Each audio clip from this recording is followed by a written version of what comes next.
Alright guys, it's me GMG, and I got these 3 trays out of a box of bulk scrap, and I'll go ahead and just show you all the trays because the bulk is pretty much crap, and I've shown you all crap before, and I've done it in better quality. I didn't like the first half of this video, but let's just go ahead and take a look at these awesome trays.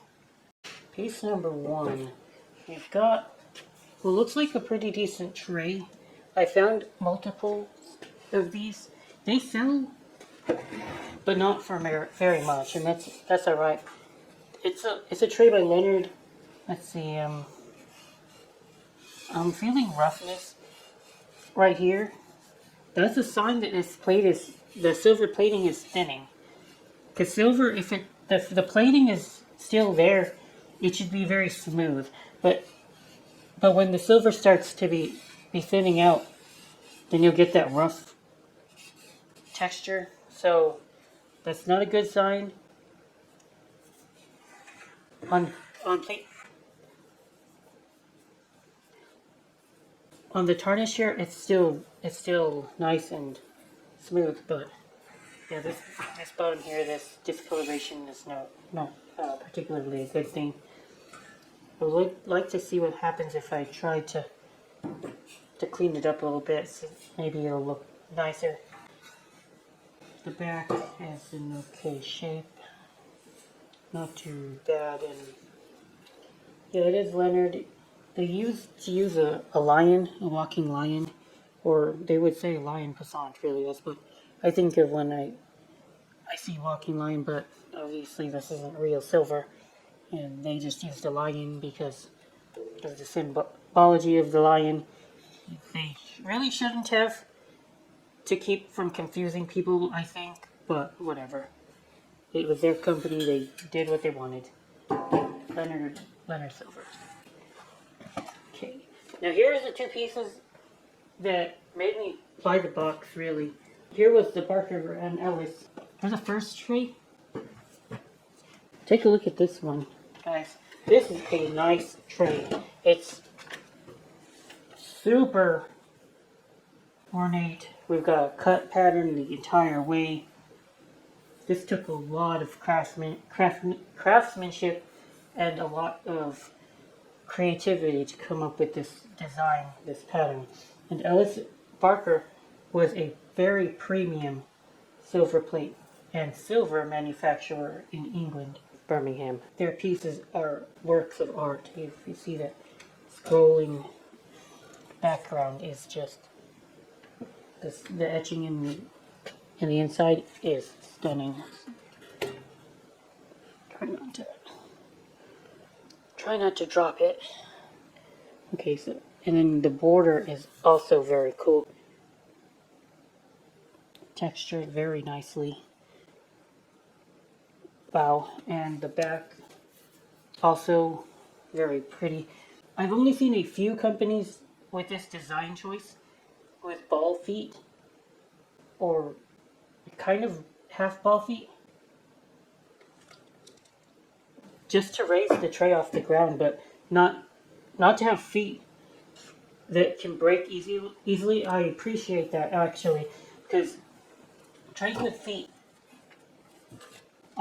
the feet on trays are very weak, and if you accidentally one time drop it and it hits just right, then the feet are going to snap off, and you've got a very, very, very expensive repair bill, or your tray is worthless. It's minimalistic, it looks modern, it's sleek, it's very cool, and these pieces weren't made during a modern time. I mean, obviously it was modern, but they were still pumping out product before like mid-century modern, and well, right around that era, actually, right around that era.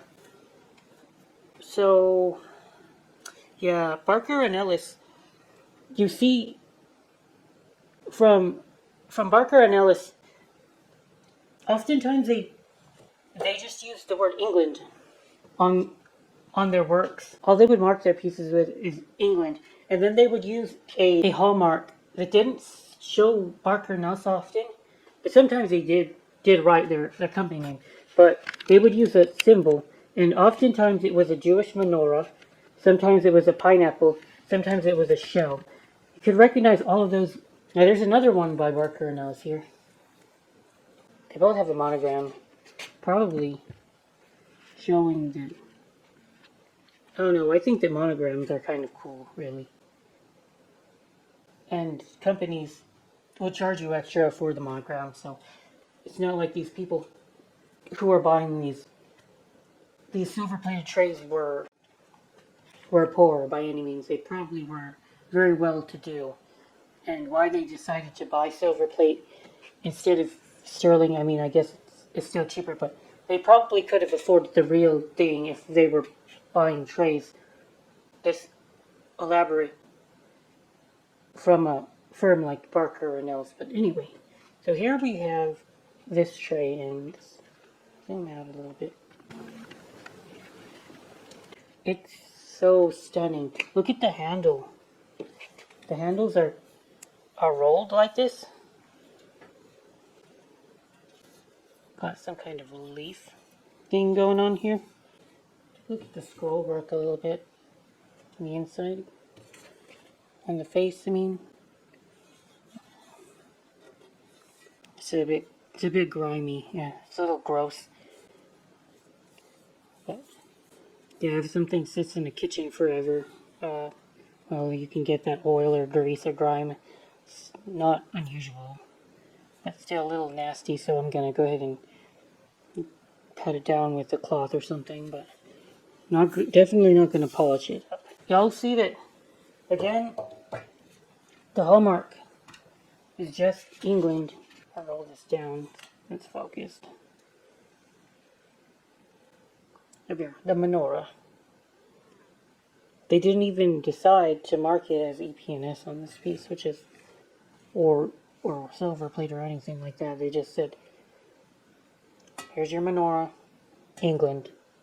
That's it. Very minimalistic. They must not have were worried about people copying their work, because you really couldn't. Any craftsman who was able to copy these works in the early 30s was good enough to make their own name for themselves. Early 1900s. They would have been mad good silver platers on their own right. So I guess Barker and Ellis wasn't really concerned about forgeries. And who would blame them? Because their stuff looks like it's done by master craftsmen. Little bit of copper showing right in that corner. That's okay. Yeah, so hopefully you all enjoyed this box. I really did. I do like these Barker and Ellis trays so much. I couldn't find any kind of maker on the basket here. That's gonna bother me for a long time. Yeah, and that's it for today's video, guys. Oh. And who can forget the fish? Who can forget the fish? The little flounder fish.